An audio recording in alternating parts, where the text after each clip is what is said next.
apa yang ketara pada 3-4 hari pertama fasa ketiga, apabila setiap hari kerajaan mengumumkan apa-apa pengumuman dan beberapa sektor tambahan juga diumumkan, yang kesemuanya sektor-sektor essential services dan essential needs lah. Dan kami dalam analisis kami melihat satu perkembangan yang dan beberapa spot SJR dan jalan raya yang mengalami sedikit kesesakan, khususnya pada awal pagi dan selepas itu pada lewat petang. Pada awal pagi ini, terutamanya pada hari bekerja lah, tolaklah hari Sabtu atau Ahad, saya melihat dari jam 7 hingga 10, kadang-kadang ia melarat sampai ke tengah hari 12 ke 1, dan juga dari jam 5 petang, kadang-kadang bermula 4 petang sehingga jam 9 petang. Ini dua waktu krusial yang dilihat setengah-setengah jalan yang ada SJR ataupun sekatan jalan raya mengalami kesesakan. Jadi JSPT, Jabatan Siasatan dan Penguasaan Trafik, mengambil peluang bukan merayu tetapi meminta kerjasama daripada semua rakyat yang menggunakan kenderaan-kenderaan di atas jalan raya supaya memberi kerjasama dalam mengelakkan kesesakan yang menyusahkan kita semua. Saya nasihatkan supaya kenderaan-kenderaan ini mengutamakan keperluan-keperluan kenderaan-kenderaan yang pergi ke tempat kerja dulu. Dari jam 7 hingga 9, 2 jam contohnya, berilah laluan. Maknanya kalau kenderaan-kenderaan perdagangan yang tidak perlu untuk bergegas, berpusu-pusu pada awal pagi itu, kita galakkan seperti Op Selamat dulu, contoh kita galakkan dan nasihatkan supaya mereka memandu pada 11 malam, contoh 8 malam ke 7 pagi. Jadi sekurang-kurangnya dia dapat mengurangkan kesesakan di awal pagi. Kita tidak mahu kenderaan-kenderaan semua, termasuk orang ramai yang engkar PKP ini, bertembung dalam masa yang sama di waktu rush hours ni. Itu salah satu saya melihat mengapa dalam 3-4 hari ini keadaannya begitu. Dan jadi berbagai langkah lah yang kita telah adakan untuk mengurangkan kesesakan ni. Kita juga telah mengambil inisiatif JSPT ni untuk di Lembah Kelang khususnya, sebab kebanyakannya yang berlaku berada di Lembah Kelang, jalan-jalan yang saya sebutkan tadi. Kita telah mengadakan satu tim, mobile team yang kita panggil Jam Squad, yang mempunyai beberapa pegawai dan anggota-anggota, lebih kurang dalam 20 orang, bermotosikal.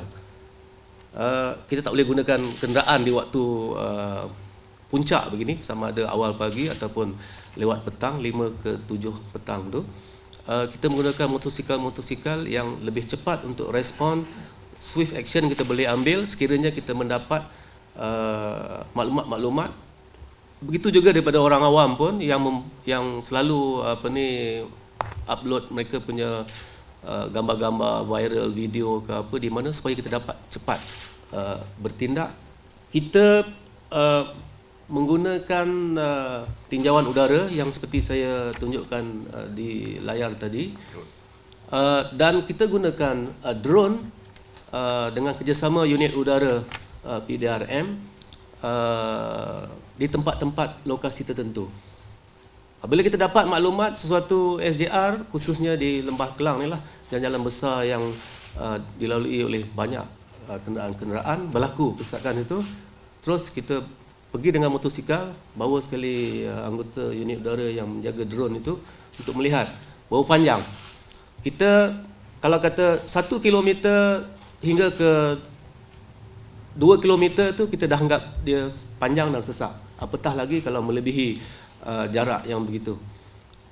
Jadi ini salah satu inisiatif kita lah untuk mencari jalan penyelesaian untuk mengurangkan kesesakan di SJR khususnya dalam tempoh PKP 3 ini. Satu lagi, memang ini yang ini kita tidak boleh bertolak ansur. Mengapa kesesakan ini memang dijangka. Apatah lagi faktor-faktor orang ramai yang tidak berkenaan engkar PKP, yang itu tak apa, itu ada jabatan lain, ada kita dapat tangkap pun kita akan serah pada JSJ ataupun Siasatan Jenayah ataupun polis daerah yang berdekatan. Iaitu di mana saya tadi? Kenderaan-kenderaan yang tidak perlu ni. Maksud saya bukan tidak perlu, tetapi boleh dia membawa kenderaan mereka sama ada barangan dan sebagainya itu pada waktu lain. Beri keutamaan kepada, terutamanya waktu pagi, ramai yang nak rush ke office, polis, tentera, KKM, petugas-petugas media, dan yang nak beli barang ni pun jangan pukul 7, pukul 8 pun nak keluar. Ini yang maklum balas yang saya dapat daripada anggota-anggota yang bertugas di SJR di bawah ini. Setakat ini, lokasi-lokasi sekatan jalan raya yang berpotensi untuk boleh menjadi sesak sekiranya faktor-faktor yang saya sebutkan di awal tadi tidak dipatuhi oleh semua pengguna jalan raya. Di Kuala Lumpur ada 6, satu sekatan jalan raya di Jalan Ceras, hadapan Ceras Eco Mall. Kita dapati berlaku kadang-kadang 1 hingga 1.5 km di situ. SJR Jalan Travers menghala Bangsa. Sekatan jalan raya Lebuh Raya Bukit Jalil menuju Seremban Highway. Panjang lebih kurang macam itulah macam saya kata tadi. SJR Lok Yu ke IPD Dangwangi. SJR Jalan Kuching naik ke Susur Jalan Sultan Ismail. SJR Seremban Highway menuju pusat bandar. Itu di Kuala Lumpur, antara spot yang kita kenal pasti. Di Selangor ada 5 setakat ni. SJR bila saya sebut SJR tu maknanya sekatan jalan raya, faham boleh SJR Jalan Sungai Buloh Kepung, Sierra Mas tu. Situ pun kalau awal pagi, kalau semua tak patuh kepada apa yang saya cadangkan tadi ini, melekatlah di situ. Kadang 1 km ke 2 km. SJR Sungai Ramal Putrajaya.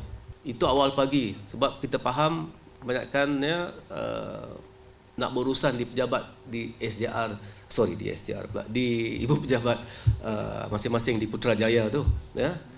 Dan juga mereka di situ boleh keluar ke ke Saujana Putra hingga ke Pelabuhan Kelang, ke banyaklah jalan-jalan yang boleh dilalui di situ kan.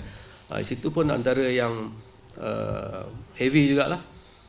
SJR RI Mall Puchong. Tapi sejak hari pertama selepas ni kita lihat manageable sekarang ni sebab dah ada improvement di SJR tersebut dengan laluan khas dan sebagainya. Tapi masih lagi lah kita risau kalau orang ramai menggunakan laluan tu boleh menjadi sesak. SJR MRR2 dari Kepung ke Bulatan Batu Cave, ya. Itu juga. Dan di Selangor akhir sekali SJR Petaling Jaya Jalan Persekutuan di pintu gerbang tu. Di Melaka ada juga, ya. Yang ni kita ada 4. Sebab Melaka semua nak menuju ke arah bandar, jalan pun kadang-kadang banyak yang one way, kamu ingat. Dan ada jalan-jalan susur yang saya dapat maklum balas yang memang ditutup atas arahan KP disebabkan kalau tidak banyak jalan-jalan kecil yang akan menyusahkan. So di Melaka ni berlaku juga di SJR Jalan Limbungan, SJR Malim Balai Panjang, SJR Lebuh AMJ semabuk, dan di SJR batu berendam. Situ antara yang berpotensi dan kadang-kadang berlaku disebabkan oleh banyaknya kenderaan yang melalui jalan situ. Dan di Johor juga ada terkesan 1-2, tapi saya bagi satu je dulu. SJR di Pantai Lido. Di Johor lah, di Johor Bahru lah tu.